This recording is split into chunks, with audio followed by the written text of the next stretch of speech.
for coming to my office today. My pleasure. Thank you for having me. Yes, it's really good to have an opportunity to learn about your school, Stanstead College.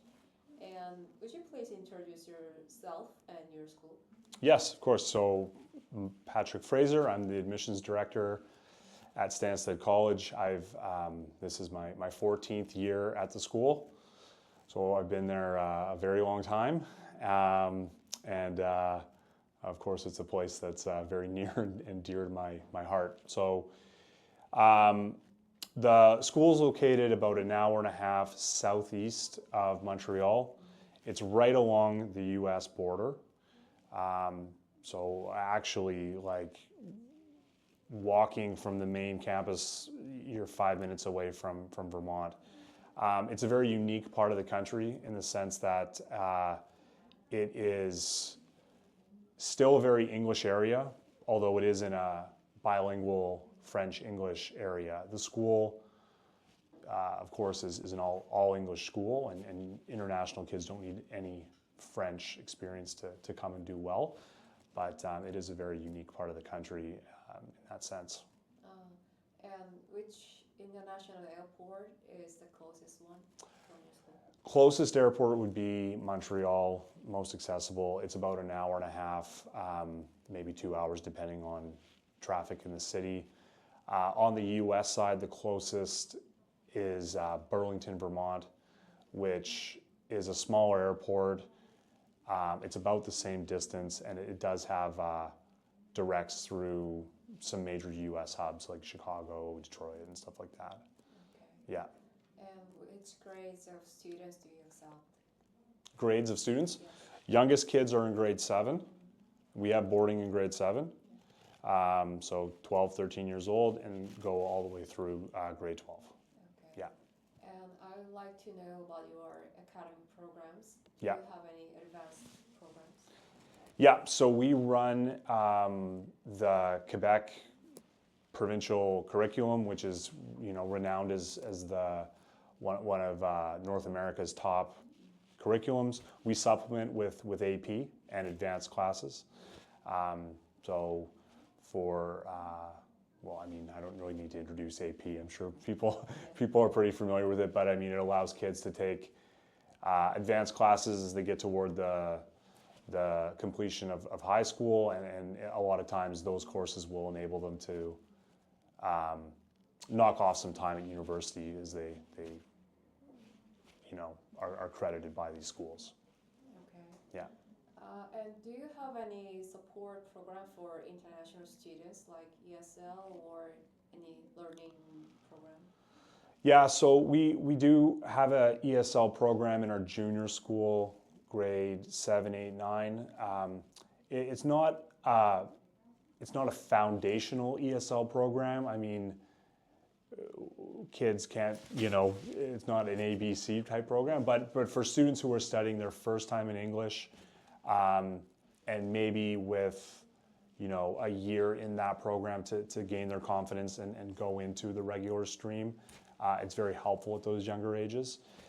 In grade 10, we offer what we would call ESL support. So the kids are in normal classes, but they may receive a little bit of extra support with their homework in the evenings. And then by the time they get to grade 11 or grade 12, we're really zeroing in on the university prep, and we don't have any support for language at that point. In the evenings, there's 2 hours of study every night. Normally, kids are going to be doing this independently in their dorm room at their desks. Of course, there are instances where they need to work with people from other residences on group projects, whatever. And there is a learning resource center where they can go and access teachers, tutors to get some extra support if it's needed in a certain class at a certain time of year. Yeah. So students can access that tutor space when they have some problem to study. Correct, yeah. And I mean, I think like most schools, we're we're trying to get the students to advocate for themselves, take responsibility. It's a hard school academically, there's no doubt about it, but the students have a lot of resources to help them along the way. They just need to be seeking out those resources. And personally, like I know, having worked in Korea for a few years, worked in other parts of Asia prior to coming to Stanstead, I know that it's not very common culturally for students to approach their teacher here, right? And say, I need extra help with this, or can you explain this to me one more time?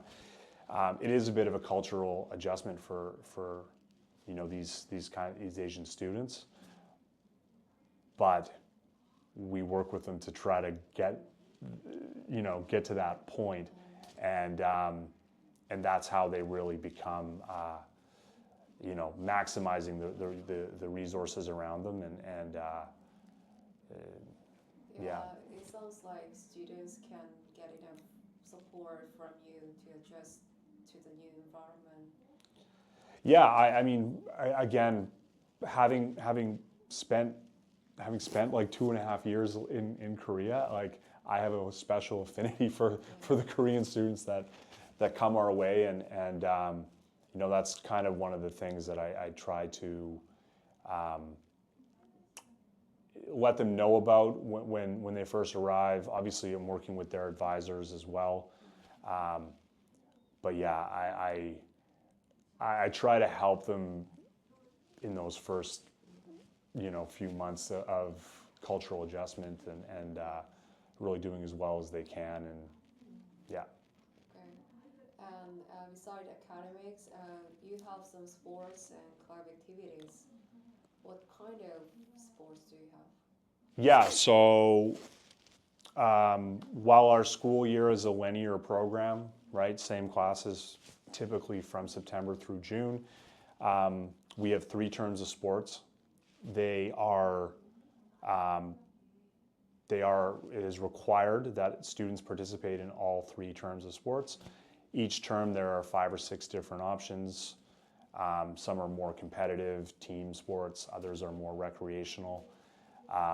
But they're all on the website. But for example, like soccer, track, ultimate frisbee are popular in the fall, basketball, ice hockey, swimming, winter sports, and then in the spring you've got golf, tennis, rugby, lacrosse.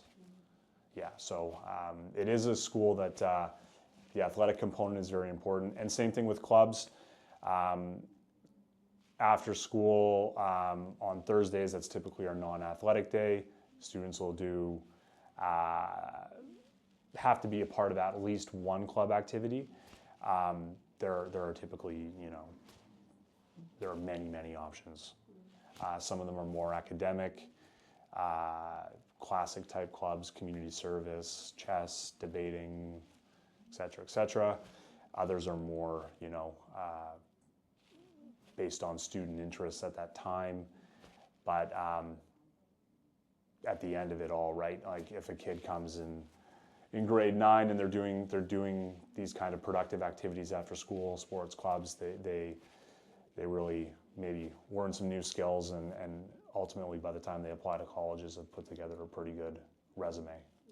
Yeah. Okay. And what do students do usually on the weekend? They can go out from campus? Yeah, it's a good question. So Stanstead is a very small town. It is about 4,000, 3,500, 4,000 people, quite rural. In the town, there are only a limited number of places where the kids are actually going to want to go. There's a Subway, there's a grocery store, there's a pizza place, Tim Hortons, like pharmacy, a bank. But students are allowed to sign out and go into town. They know what times they can go. They know the process. It's all done by phone now, where they have to get approval before they leave from the house parent. They got to go with another student or in a small group. They got basic things like this. But being in a small town, we are pretty lucky because like it's a very, very safe, very secure community. We don't have a lot of those same problems that kids may experience if they're going out on their own in cities. Okay. And for students who want to apply for your school, what kind of student do you look for? Good question.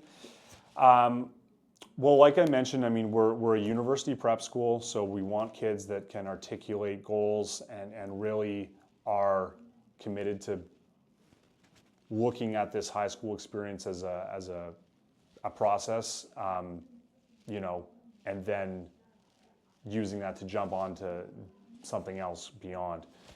I talked a bit about the athletic focus. Like we definitely like our, again, kids that maybe they don't have to be excellent athletes, but they do have to be enthusiastic about sports and participation. And same thing with the club activities, right? We are a school with about 75%, 80% full-time 7-day boarders. So we really do want kids that want to be a part of a community like that. And at the end of the day, really, like we look for kids that want us. If it's very important for a student to have a Starbucks down the road or a mall in the town, like it's not the place for them. But for a lot of kids, they will have the experience of their lives with us. Yeah. Okay. Maybe it will be my last question. Yeah. And what makes Stanstead College more special compared to other Canadian boarding schools? That's a good question. Again, a few things come to mind, right? I think the location is very unique. This area of Canada is really the only, stretch from Ottawa, Montreal down to the border that is quite like this, where it is really a true bilingual area. The school is 150 years old, right? So we have a lot of really well-founded traditions. In terms of our dress, uniforms, we're probably more to the traditional side, which makes us, I think, unique in how we look when we travel and represent each other or our school at different events. I think that for the teachers that work at our school, I mean, it's a lifestyle choice. You get teachers that are very passionate and very dedicated because it is not a 9 to 3 o'clock job. The teachers they coach sports, they are house directors, they run weekend activities. It really is a lifestyle choice. And again, finally, maybe the last thing I'd mention to that is like the percentage of boarders is I think it's a very important thing that families need to consider. This is not a school where 80-90% of the school goes home on the weekends and the international kids or the boarders are kind of alone or right? For us, it's kind of the opposite. Like we have a very small number of day students and their social life is within the school. The community, so it's very common to see them on campus taking part of stuff on weekends. Okay. So in short, yeah. Yeah, okay. Thank you. I think students could have very special, extraordinary experience if they go to your school. And thank you for doing this today. Thank you very much. Thank you.